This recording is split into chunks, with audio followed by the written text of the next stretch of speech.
Saudara, Ketua Tim Kerja Strategis Prabowo Gibran Bahlil Lahadalia menyebut akan ada partai politik yang bergabung ke dalam Koalisi Indonesia Maju. Menurut Bahlil, partai tersebut memiliki ciri khas berwarna sejuk. Meski tak memperjelas apa partai yang dimaksud, pernyataan ini keluar setelah pertemuan Prabowo dengan Ketum Nasdem Surya Paloh.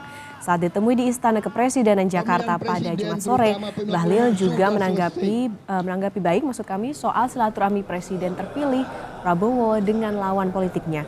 Menurut Bahlil, perbedaan pilihan politik antara Prabowo dan Surya Paloh hanya sebatas pertarungan di dalam Pilpres. Ya semua dekat kok, insya Allah semuanya akan baik-baik saja. Ada yang gabung berarti beneran ya? Feeling saya ada, feeling saya. Warnanya? Warnanya sejuk ya.